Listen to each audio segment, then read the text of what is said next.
Kumustahin ho natin ang ginagawang relief operation. Unang-una ho muna ang nagiging sandigan po ngayon para po maihatid at mapuntahan ng mga lugar na talagang isolated. Ito pong nakaraang mga landslide at pagbaha dahil po sa bagyong Christine ang mga assets at mga tawang po ng Philippine Air Force. Kumustahin natin ating mga kapuso sa PAF o sa Natang Panghimpapawid ng Pilipinas. Ang kanilang spokesperson na sa ating linya ngayon ng Philippine Air Force, si Colonel Maria Consuelo Castillo. Ma'am Von Castillo, ma'am, good morning po sa inyo. Si Orly Trinidad po ito sa DCWB, ma'am.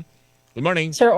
Sir Orly, magandang umaga po at magandang umaga rin po sa mga tagapakinig at tagapanood ng inyong programa. Colonel, bago ako magtanong sa inyo, acknowledge lang ho natin dahil kasama ho natin ngayon yung pong andudun po sa Legazpi Albay at hindi ko lang alam kung nakatulog na ito dahil ilang araw ho siyang lipad, lalapag at para maghatid po ng tulong ang tactical o ang group commander ng Tactical Operations Group 5 ng Philippine Air Force, si Colonel Jose Romulo Dilag. Colonel Dilag, sir, good morning po sa inyo. Sir, good morning po, Sir Orly, and sa lahat po na nakikinig sa inyong programa. Alright. Ulahin ko lang Colonel Castillo muna bago si Colonel Dilag. Kumusta ho ang mga assets ng Philippine Air Force ho natin yan? Mukhang gamit na gamit lahat. Yung anong tawag doon? Yung Fabehawk chopper na imported mukhang gamit na gamit sa itong operation lalo na sa mga lugar na mahirap tuntunin ng mga nakalipas na araw at meron pa mga pag-ulan habang nagdadala ng relief goods na nagsasagawa ng rescue operations, Colonel Castillo. Yes, Sir Orly, lahat ho ng assets ng ating Philippine Air Force, whether on the air or on the ground, ready and committed po para maghatid ng tulong sa ating mga kababayang nasalanta. So far, sir, itong past 2 days lalo na, gamit na ho ang ating air assets kasi noon hong favorable and safe for flying na ho, yan na ho, nag-deploy na ho tayo ng mga air assets, both rotary and fixed, para maghatid ng mga relief goods, mag-conduct ng rapid damage assessment and needs analysis. Tulad nga rin ho nung nasabi ng ating presidente, committed ho lahat ng ating air assets and ground assets, pati na rin ho ang kanyang mga presidential choppers, no? Nagamit na rin natin for actual relief operations dito rin sa Bicol. Kagabi kasi, Colonel, nagkakwento kami ni General Pareño, ang Commanding General ng Philippine Air Force, at binabanggit niya kung pwede lang talagang puntahan din yung mga lugar dahil alam natin ang paglipad walang problema. Sanay ang ating sila Colonel Dilag, alam natin yan kung kayang puntahan ng chopper pupuntahan. Pero minsan ang pinakamahirap ay yung lugar kung saan ka maglalanding po. Kasama rin siguro yan sa mga talagang isa sa mga balakid dito sa tuloy-tuloy sanang relief and rescue operations ng Air Force. Ano po, Colonel? Narinig ba? Bandiyan narinig. Colonel, narinig niyo pa ako? Ayun. Sorry, Colonel Castillo pala. Okay. Colonel Castillo, naging pahirapan din po siguro ito, natatanggap niyo itong mga report na ito po. Yes, sir. Talagang marami pa ho talagang unreachable by land, kaya gamit na gamit po ang ating air assets para maghatid ng tulong sa ating mga kababayan. Nandito po, tulad ng sabi niyo kanina, kasama natin ang ating Tactical Operations Group 5 Commander dito sa Bicol. At siya ho ang makakapagkwento kung ano ho yung mga challenges at ano na po yung mga actual operations na nagawa ng ating Philippine Air Force para tumulong sa ating mga kababayan doon. Pareho nga palang Colonel ang kausap ko, Andoy. Anyway, Colonel Castillo, punta ko na si Colonel. Colonel Dilag, kumusta na ho kayo? Nakatulog na ho ba kayo? Kumusta po mga assets sa mga tao natin ng Philippine Air Force, lalo na po dyan sa Region 5? As far as Air Force Region 5 po is we are still alive and kicking po, sir, and we are on the ground and we are currently doing our best na mag-respond po sa mga kailangan ng ating mga kababayan dito sa Bicol Region. Ilang assets po ang gamit na gamit at nakatutulong ngayon para maghatid ng tulong sa mga kababayan natin binaha, Colonel Dilag? Sa ngayon po, sir, ay meron po tayo ngayong 3 Black Hawk helicopters na nandito ngayon sa Bicol Region. And meron din po tayong isang UE-2 na search and rescue helicopter po natin na galing sa 505 Search and Rescue Group. At meron din pong, nandito rin ngayon po ang mga helicopters ng ating presidente. Meron po tayong dalawang Bell 412 helicopters at isang Black Hawk din po. Then, gamit na gamit din po ang ating mga C-130s. Dalawa po ngayong C-130s ang, shall I say, naglalagarin ngayon po para i-deliver yung mga relief goods po na kailangan dito. Pero alam natin, Colonel Dilag, hindi lang ito Bicol kasi meron ding mga lugar pala na hindi lang ho nababanggit meron din kayong mga chopper na pinapadala tumutulong po doon, lalo na ho yung mga na-landslide, ano po? Apo, sir. Malaman lang ho namin, ito pong mga lugar sa Bicol, lalo na sa Albay, na isolated, ano ho ang kwento ng mga tauhan po ninyo at talo na doon sa mga panahon na kinakailangan magdala ng mga relief goods habang nararamdaman pa rin ng Bagyong Christine, Colonel? Opo, sir. Nung gabi po na nagsalanta si Christine dito sa Bicol Region, marami pong tawag sa ating mga kababayan para i-rescue po sila dahil sila po ay nabaha, inabot po sila ng baha and hindi po sila makalikas sa kanilang mga bahay. So ang Air Force po at kasama po yung ating mga kaibigan from other AP units sa Army, sa Philippine Navy at pati na rin po sa PNP and Coast Guard ay nagpadala po ng kanilang mga water assets, yung mga rubber boats po natin, and with our search and rescue teams, kami po ay nag-respond para sa ating mga kababayan para ilikas sila towards a safer ground po, sir. Okay. Anong kwento ng mga tauhan ninyo, Colonel Dilag? Lalo na doon pag nakikita nilang andyan na yung chopper, kung hindi man para mag-rescue ay para magdala ng relief goods. Opo, sir. Nung mag-clear na po ang weather and pwede na pong lumipad yung ating mga air assets, ay kami po ay sobrang tuwa kasi alam namin na malaking tulong po ang ating air assets sa pag-respond po dito sa mga kailangan sa Bicol Region. And yung nga po, we were able to deliver kahapon ang maraming relief goods sa ating affected areas. As mentioned po ni Ma'am Castillo, pati po ang helicopters ng ating presidente ay nagamit din po kahapon. Okay. Ano nga palang purpose naman ng presidential chopper? For relief din po ito, paghatid po ng relief goods. Tama po kayo, sir. Nagbigay po ng instruction ng aming presidente, ating commander-in-chief, na gamitin na rin po ang air assets ng ating presidente, pati na rin sa Air Force, para ma-maximize po natin ang effort ng relief operations dito po sa Bicol Region. Habang lumilipad dyan, lalo na sa Region 5 Bicol, Camarines Sur, Albay, Catanduanes at malamang ilang pang mga lugar sa Southern Tagalog Region, ano ang malawak ko ba talagang pinsala? I mean, marami ho talagang nilubog itong dahil sa Bagyong Christine na inyong observation mula sa inyong sa Impapawid, Colonel Dilag?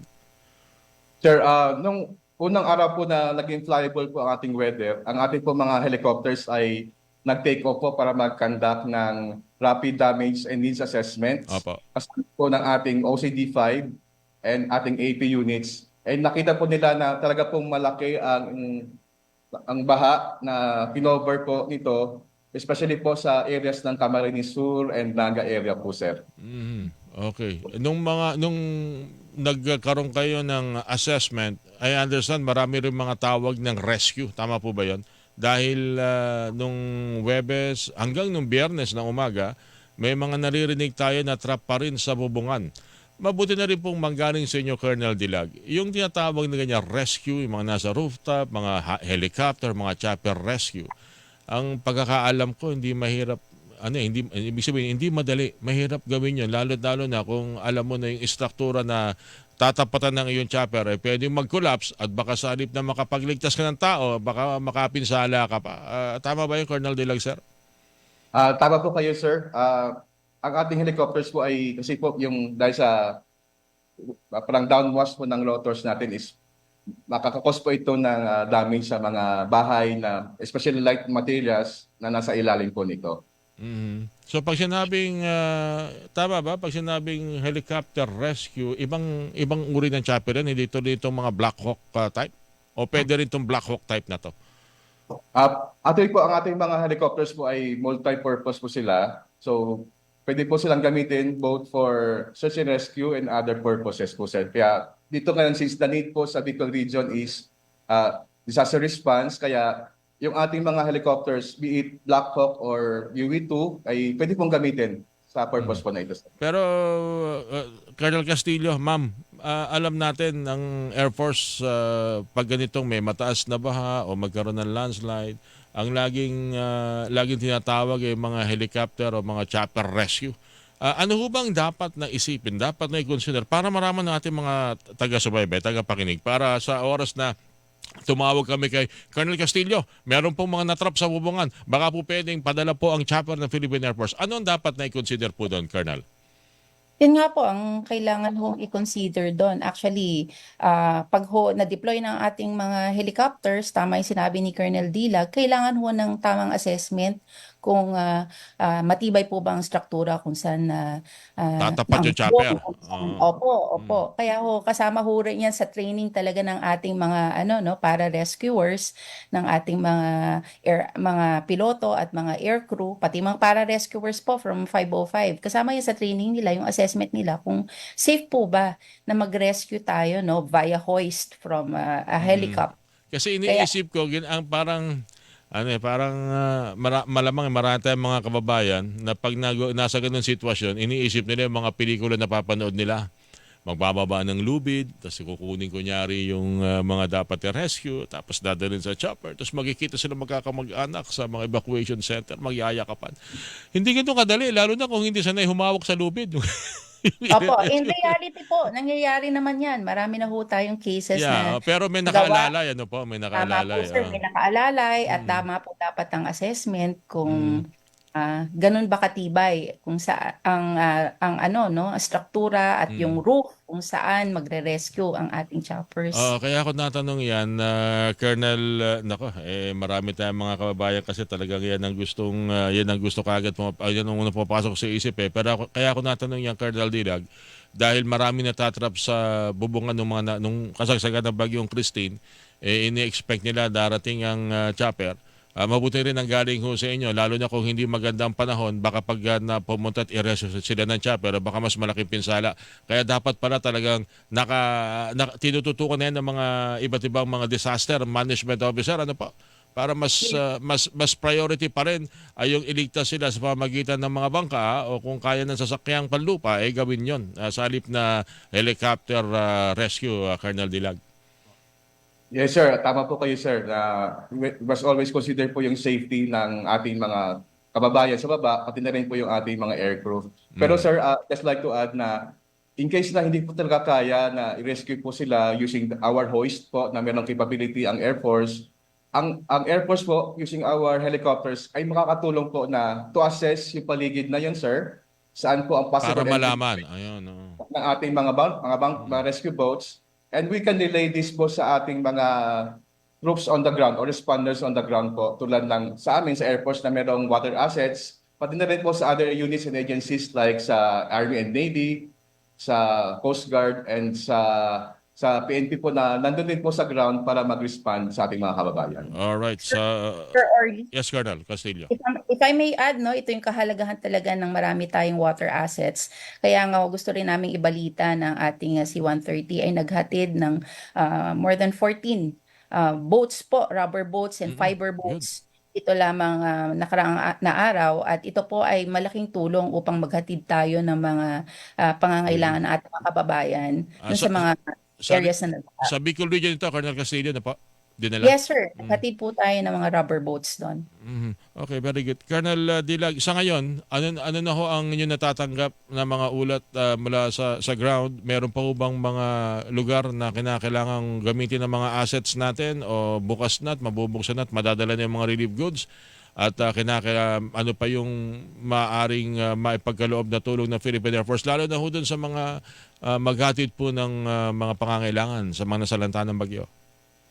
Yes, sir. As of now po, sir, based sa coordination namin with the Office of Civil Defense dito sa Region 5, ay meron pa rin po tayo mga affected areas, mga isolated areas po, sir, especially po sa areas ng Camarines Sur. And in fact, sir, we have scheduled flights po today na mag-deliver ng mga relief goods sa mga area na to, either delivered by landing zone, and if kung wala pong available landing zone na pwedeng makaland ang ating mga helicopters, ay capable po tayo na mag-supply drop using yung mga rescue hoist po na nasa helicopters po natin, sir. Very Na good. ang lubid ay ibababa po sa baba ang mga relief goods na kailangan ng ating mga kababayan. Okay, okay ba mga tauhan ninyo, Colonel? Lalo na nung mula pa nung Martes, Miyerkules, lumilipad na. At alam ko maraming kwento sila na maari sila nalagay sa peligro. At maaring may kwento rin sila na habang sila nagre-rescue, yung mga kaanak nila, kinakailangan din palang rescue. Colonel Dilag, ano? Oh, tama po kayo, sir. In fact, yung taga dito sa Dog 5, karamihan po ay mga Bicolano. Kaya as of now, hindi pa rin talaga sila nakaka-uwi sa kanilang mga tahanan to check on their families na personally. But salamat po sa technology na meron mo tayong cellphone para Naligtas naman. tawagan sila. And again, our Philippine Air Force are ready to respond sa any situation po dito sa Bicol region, sir. Good to hear. Anyway, last na lang siguro, Colonel Colonel Castillo, ma'am. Kung may mga gustong humingi ng tulong at kinakailangan ng mga assets ng Philippine Air Force, paano ba sila maaari makipag-ugnayan po sa inyo o kay General Pareño po? Yes po, ang atin pong procedure, no, both sa paghingi ng rescue ng mga local government units, pati na din po ng mga voluntaryo rin, no, yun ho, ang dami ho kasing tumatawag sa atin, nagtatanong kung paano nila maipapadala tong mga relief goods na kanilang naipon, pati na rin yung mga kanilang mga volunteer, no, na magbibigay ng tulong, services sa mga nasalanta. Centralized po ang coordination natin. We direct them to the Office of Civil Defense, whether dito po sa national level or sa mga local local OCD units. At doon po ang coordination ng lahat ng paghahatid ng tulong at paghihingi ng tulong kasi ho ang yung Philippine Air Force ay isang force provider at ang nagplaplano po ng ating operations is yung ating mga planners sa higher headquarters. And so from OCD, dinedirect po nila ang GHQ and down the line po, bumababa po ang instructions sa Philippine Air Force to provide the necessary air assets po para makatulong sa ating kababayan. Sir Orly, if I may just add, no, kahapon po may malaking development tayo. Dumating na rin po ang air assets galing sa ating mga kaibigan from Singapore and Malaysia. Yeah, narinig ko nga. Meron po Ano tayong po nung mga assets na papagamit sa atin? Yes sir, meron pong isang C-130 from Singapore na dumating kahapon at meron din pong isang Eurocopter 725 from Malaysia naman po. And may expected pa po tayong darating daw po na air assets from other countries po na willing tumulong sa atin. So tayo po nagpapasalamat, we're very grateful na itong mga kaibigan natin from other countries are really very willing to help us. Alam nyo, habang nagsasalita kay Colonel, na-imagine ko, bukas makalawa meron na tayong Osprey. Colonel Dilag, malaking tulong yun, yung Osprey sa rescue and relief operation. Pwede siyang vertical and horizontal landing and take off. Kailangan malaking bagay ito na pag-uusapan at baka makita itong hindi lang pang defense kundi pang rescue po na mga kagamitan at pwedeng maidagdag sa assets ng Air Force, Colonel Castillo. Yes sir, patuloy naman po ang inyong Philippine Air Force pati ng Armed Forces of the Philippines, no, sa ating acquisition ng additional air assets, knowing na every year naman po talaga nasasalanta tayo ng mga ganitong mga kalalakas na Malaking bagay. Opo, kaya malaking bagay ho na nasusuportahan ho ang inyong Philippine Air Force sa acquisition ng ating mga bagong air assets. Okay. Anyway, maraming salamat po. Saludo po sa saludo po muna Colonel Dilag sa Philippine Air Force. Maraming salamat and regards din sa ating Commanding General, General Pareño, Colonel Castillo. Salamat po, Colonel Dilag. Good luck po at magkabalit at magkakwentuhan po tayo. Lalo na po sa inyong mga tauhan on the ground na patuloy po ngayon sa pagkakalupo ng serbisyo sa ating mga kababayan. Thank you, sir. And thank you, ma'am. Thank you, sir. Sa ngalan po namin Commanding General, Lieutenant General Stephen Pareño at sa bumubuo ng inyong hukbong himpapawid. Maraming salamat and good morning, sirs. Good morning. Colonel Dilag, good morning din po. Thank you, sir. Morning po, sir. Okay. Babalik po. Hilingan, walang pinoprotektahan.